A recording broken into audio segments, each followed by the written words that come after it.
बेटा तूने अपना मायका खुद ही बिगाड़ा है। अब उसका इल्ज़ाम अपनी भाभी पर क्यों लगा रही है? शर्म आनी चाहिए तुझे अपनी भाभी पर इल्ज़ाम लगाते हुए।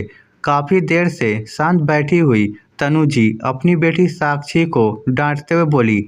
ये सुनकर साक्षी ने गुस्से में तनु जी की तरफ देखा और कहा, मम्मी आप भी भाभी का ही साथ दे रही हो। भैया का तो फिर भी समझ में आता है कि वो भाभी की बातों में आ गया है, लेकिन अब मैं आपकी बेटी हूँ। ओ नहीं, क्यों आखिर क्यों तेरा साथ दूँ? झूठ बोलने की भी हद होती है। हर बार तू झूठ बोलकर अपनी भाभी को डांट पड़वा देती थी, वहाँ तक समझ में आता था, लेकिन अब तो चोरी करके उसका इल्ज़ाम भी अपनी भाभी के ऊपर डाल रही है और ऊपर से मुझसे उम्मीद कर रही है कि मैं तेरा साथ दूं। नहीं, बिल्कुल नहीं। तेरा क्या है, तू तो अपने ससुराल जाकर बैठ जाएगी। मैं किसके भरोसे रहूंगी? बस अभी के अभी अपनी भाभी से माफ़ी मांग, वरना निकल यहाँ से। तनु जी ने कहा, मम्मी आप ऐसे कैसे मुझ पर इल्ज़ाम लगा सकती हो?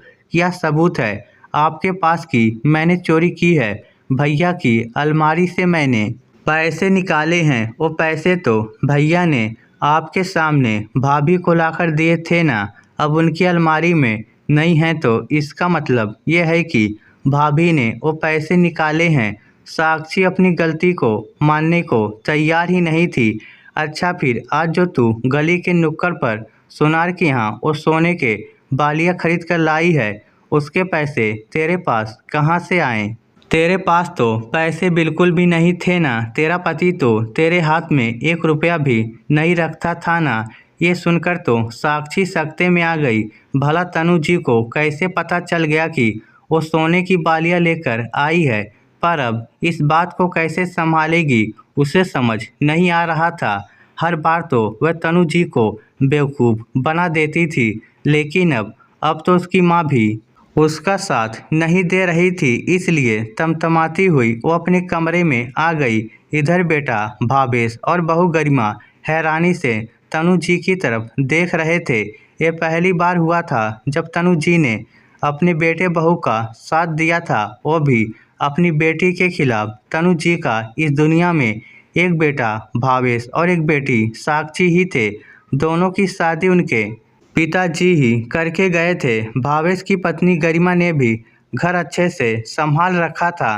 तनु जी भी उसे परेशान नहीं करती थी, लेकिन जब साक्षी अपने ससुराल से मायके आती थी तो उन दिनों अपनी भाभी का जीना दुश्वार करके रख देती थी। लेकिन कुछ दिनों की ही बात है, ये सोचकर गरिमा और तनु जी हमेशा नज़रअंदाज कर देती थी। कई बार वो गरिमा की छोटे मोटे मेकअप का सामान भी उसकी इजाज़त के बिना उठाकर रख लेती थी। कई सामान का तो गरिमा को साक्षी के जाने के बाद पता चलता था और वो सामान को ढूंढती ही रह जाती थी, ये सोचकर कि पता नहीं उसने वो सामान कहाँ रख दिया। लेकिन 1-2 बार जब उससे पता चला तो उसने साक्षी से इस बारे में पूछा, तब बड़ी सफाई से वो मुकर गई। भाभी मैंने कोई सामान उठाकर नहीं रखा है। भला मैं क्यों आपका सामान चुराऊंगी?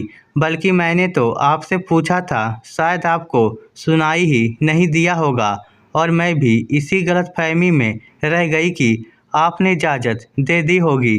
कोई बात नहीं, रख लो आपका सामान, मैं तो बाज़ार से ही खरीद लूँगी। अब भला साक्षी से वो सामान वापस क्या ले? इसलिए गरिमा ने उसे रख लेने दिया। लेकिन इसके लिए भी भावेश और तनु जी ने गरिमा को काफ़ी डांटा। बहू तुम्हारे भूलने के स्वभाव के कारण कहीं रिश्ते ना बिगड़ जाए, थोड़ा सा ध्यान रखा करो।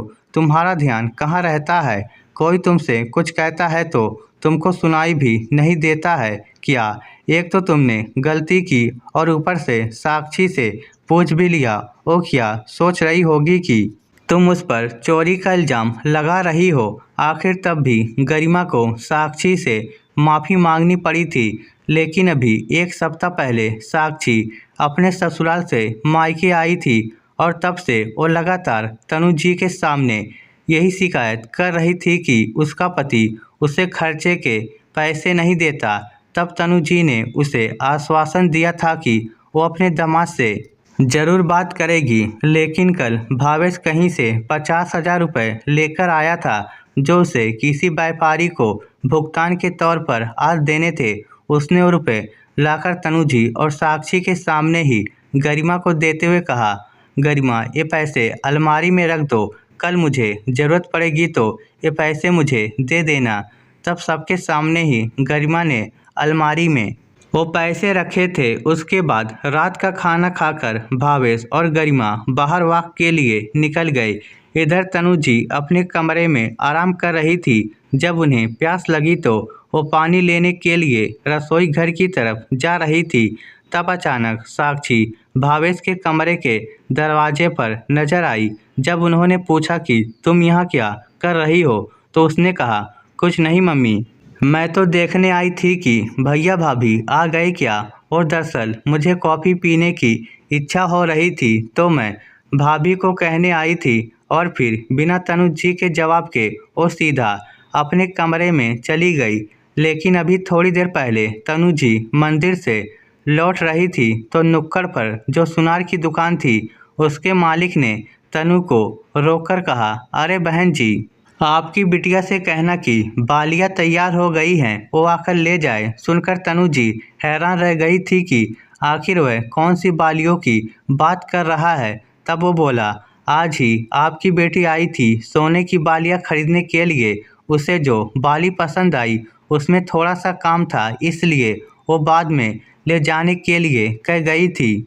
अब आप आ गई हो तो आप ही ले जाइए, कहकर उसने वो बालियाँ तनु जी को पकड़ाने की कोशिश की तो तनु जी ने कहा, पर इसके पैसे उन्होंने भुगतान कर दिया है, आप चिंता मत कीजिए। उसकी बात सुनकर तनु जी हैरान परेशान होती हुई बालियाँ लेकर घर पर आ गई। घर आकर देखा तो भावेश गरिमा को डांट रहा था, इतनी लापरवाह कैसे हो सकती हो तुम? अरे कोई 100-200 रुपये थे क्या, वो पूरे 50,000 रुपये थे, अलमारी में से गायब कैसे हो गए? कहीं किसी को देकर भूल तो नहीं गई हो तुम? ये सुनकर तनु जी को अंदाजा हो गया कि क्या बात हुई होगी, पर वो अपनी बेटी को देख रही थी जो वहीं पर बैठी बैठी भावेश और गरिमा की बातें सुन रही थी। तब गरिमा ने कहा, ऐसे कैसे पैसे गायब हो सकते हैं? मुझे भी समझ में नहीं आ रहा, आपके सामने ही तो मैंने वो अलमारी में रखे थे और मैं तो कहीं बाहर भी नहीं गई हूँ, तो मैं भला किसे पैसे दूंगी? तो भाभी आप कहना क्या चाहती हो कि हमने पैसे चुराए हैं? बाहर तो अभी तक सिर्फ मैं ही गई हूँ और फिलहाल मम्मी जाकर आई हैं।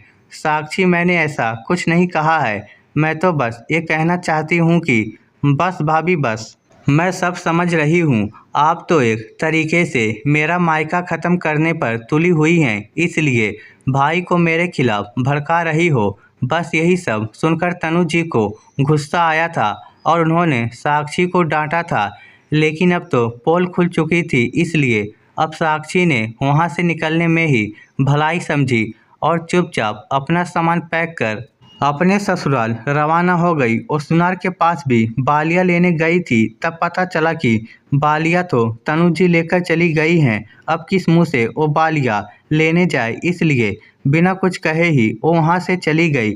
इधर तनु जी ने वो बालियाँ भावेश को दे दी, जिसे बेचकर उसने पैसों का फिर से अरेंजमेंट किया और जिसे भुगतान करना था वो भुगतान किया।